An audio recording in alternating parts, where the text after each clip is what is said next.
Welcome. Thank you for joining me today. I'm Robin Alsip Arce, and today we're going to look at how I made these double-sided cross ornaments. And that's really the key for today, double-sided ornaments. How are we casting the resin to get the image on both sides? So I hope I can inspire you today to make something beautiful. Let's get started.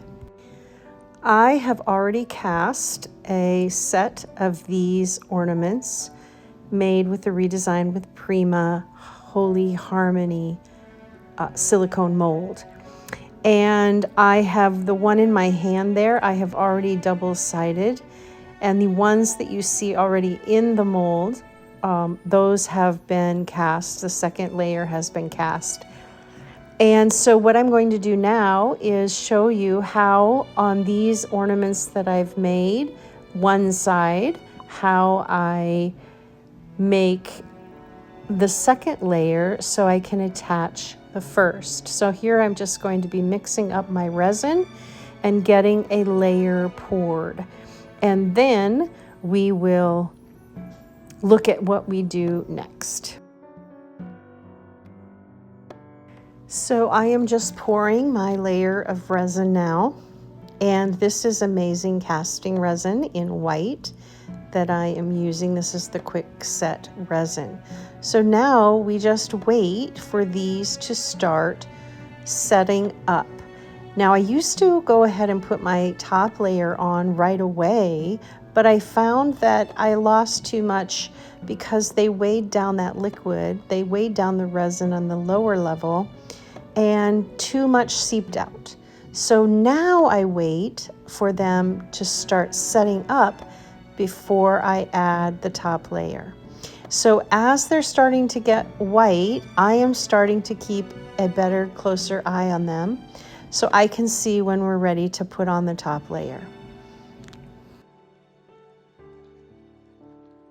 So I am using this little pokey stick to test how solid they are in their setup. And that one was way too wet still. You could see that I got a lot coming up with my stick. And I want them to be at a point where they can kind of hold up the weight of the top layer when I put it on, but they're still wet enough to attach, to adhere to the top layer.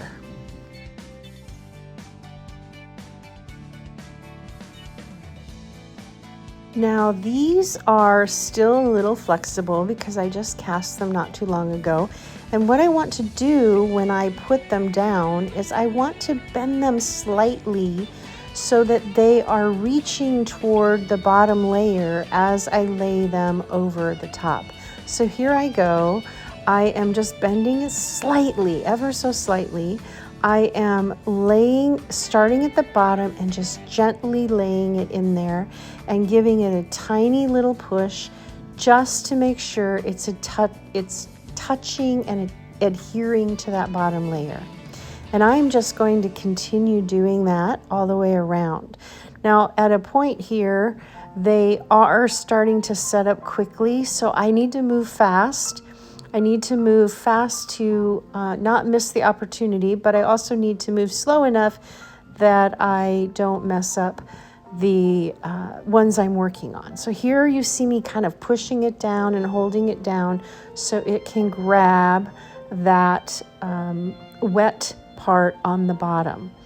And a couple of these I ended up with a little bit of over spillage, and I will show you here shortly how I deal with that.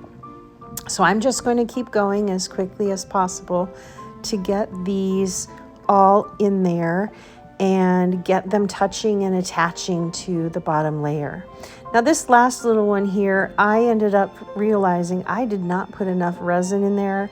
It's not catching. And so there was a pretty big gap once I demolded this. So I could fill that up with hot glue when I demold, or I can just forfeit the ornament that was on me.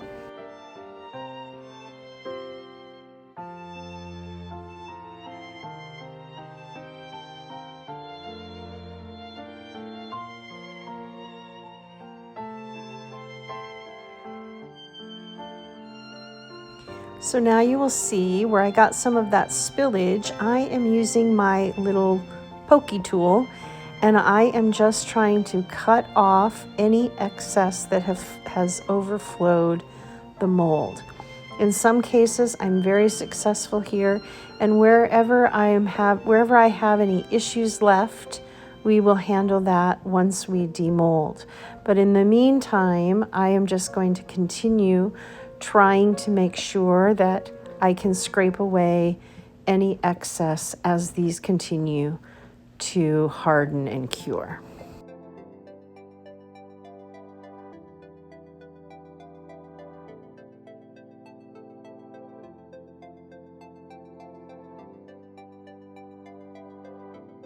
So this one I had cast a little bit earlier, and so I am pulling that out. And here's where you can see what I am going to do where I had a little spillage. I am just using my pokey tool here to scrape off any excess.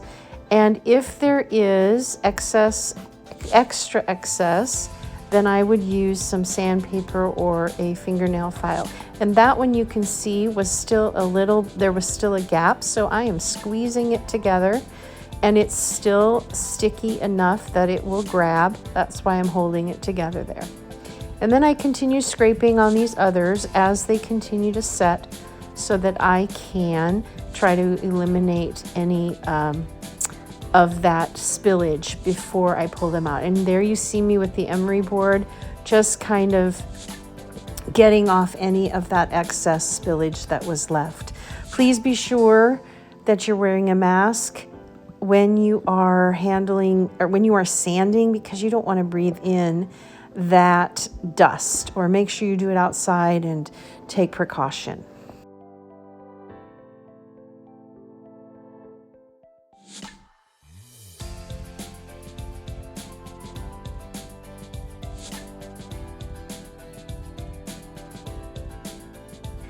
So we are pulling out demolding the rest of these, and I just continue to scrape. And do make sure that you get everything out of the little hole if you have the hanger hole, because that may have gotten filled in as well. And just continue to scrape away and sand away, and I will just let you watch that process.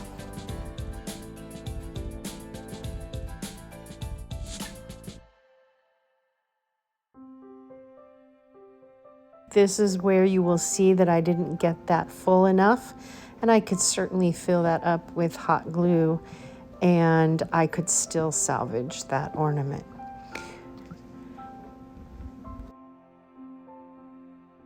So that was the last one, and as the next step, we are going to paint. Now I went ahead and painted most of them, but I did save one to show you because I know that I will get questions about how did I achieve this effect. So here we go.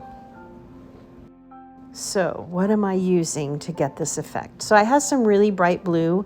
Anything that is dark will work here.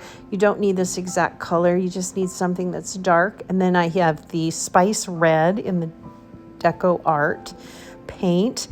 I'm using my Art Alchemy metallic wax in Bronze Age. Now I take tiny bit of this blue, and the only reason I use this blue is just to darken up a few areas. So you could use any dark blue color to get a little bit of darkness. I'm looking for variation. I'm looking for lights and darks and mediums, and this helps me get a dark. And I just ever so slightly put a little bit on each side so that I can have a few darker spots. And when I put on my Spice Red, I'm also going to make sure I try to get variation. Some areas a little darker, some areas a little lighter. I love that whole concept of the variation on these. You can see it in the ones that are done. So I am just going to cover this with the Spice Red. And I'm using a pouncing technique here because there are a lot of nooks and crannies. There's a lot of detail in these crosses, and I want to make sure I get that Spice Red down there into all of those little nooks and crannies. And I'm just doing both sides, and you'll see me wipe some back with a wet wipe. And that is so that I can get that variation. Oh, there's a little gap. So I was filling that up with paint. And sometimes I can fill it up with paint because it's not huge. And in that case, I was able to do that. Other times I have to fill it up with some hot glue or some more resin. But this case, I was able to just fill it up with paint. So again, just some variations, some lights, some darks, wiping it back a little, just kind of playing with it until I feel like it looks like I need it to. Putting a little more on where I might have wiped a little too much off.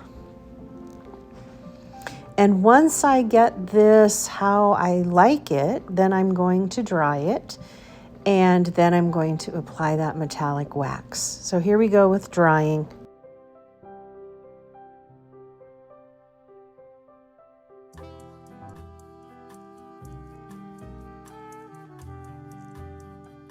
Now that it's dry, we are going to add our Art Alchemy metallic wax in bronze.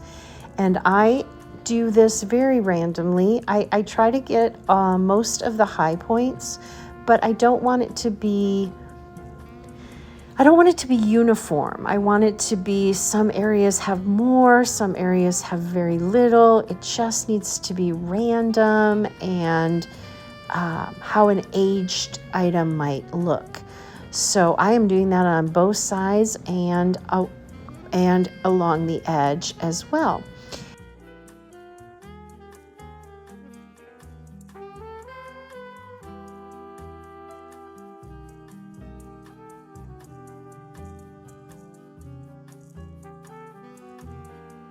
So I am just looking at all of them and determining, do I think that we are good? There's a few that I am going to add a little bit more bronze to, and then you'll notice that I think I need a little bit of brightness in some cases.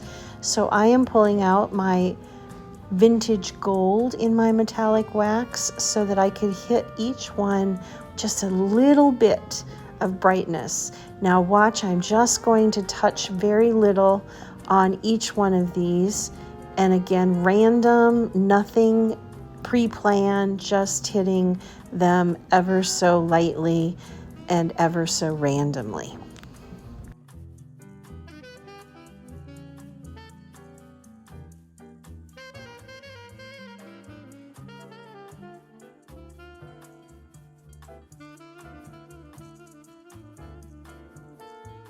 So there we have it. We are finished. And it is a messy, messy process, but so much fun. I do think I've mentioned before, but it is quite possible that I am the world's messiest crafter. If you think you could challenge me for that title, I'd love to hear it. Thank you so much for joining me today. And I hope that you were inspired to go make something beautiful. Have a blessed, blessed day.